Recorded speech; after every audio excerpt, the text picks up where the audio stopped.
Bonjour à tout le monde, c'est toujours un plaisir pour moi de vous retrouver. Je suis le docteur Anoura Mazou et aujourd'hui on va parler du paludisme. Mais avant, j'aimerais remercier tous ceux qui ont répondu à toutes les questions en rapport avec le paludisme depuis le début de la semaine.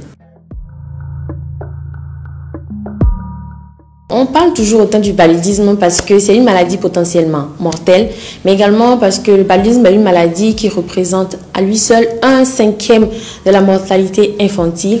Et ce qu'il faut savoir, c'est que 92% des cas de paludisme dans le monde se retrouvent en Afrique. Donc, nous sommes directement concernés.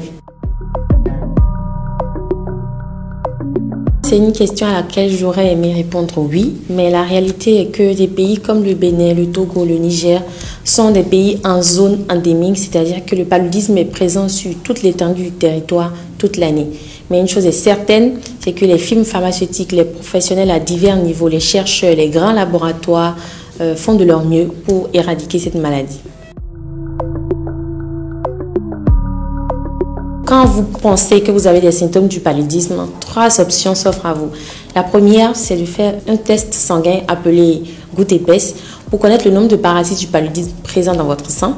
La deuxième, c'est le test de diagnostic rapide du paludisme qui se fait avec votre urine et qui est disponible gratuitement dans certaines pharmacies et dans tous les dépôts pharmaceutiques du Bénin. Et la troisième, c'est de vous référer vers votre médecin qui est votre spécialiste qui peut mieux vous fixer par rapport à ce diagnostic. Et autre chose, évitez l'automédication par rapport au paludisme parce que vous pouvez vous tromper de diagnostic étant donné que le paludisme possède à quelques différences près les mêmes symptômes qu'un début de grossesse ou encore une fièvre typhoïde. Pour prévenir et lutter de manière efficace contre la transmission du paludisme qu'on contracte par piqûre de l'anophèle, 2 moyens restent disponibles. Le premier moyen, c'est de dormir sous moustiquaire imprégné à longue durée d'action.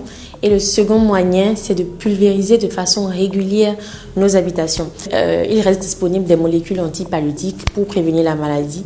Et n'hésitez pas à vous rapprocher de votre pharmacien ou de votre médecin pour avoir des conseils à propos. Déjà sur Asma Santé, bien entendu, et dans les établissements sanitaires où les professionnels de santé restent disponibles pour vous apporter la vraie information, mais également sur Internet et à la télévision, qu'on oublie souvent. Il y a la télé où on peut suivre je vous recommande de suivre des émissions de santé, un peu comme Bonjour Santé sur Canal+, tous les 2e mardis du mois avec l'excellent docteur Roger Moyumogo où vous aurez de très bonnes informations, mais également sur le blog de Santé Béninois, Araya.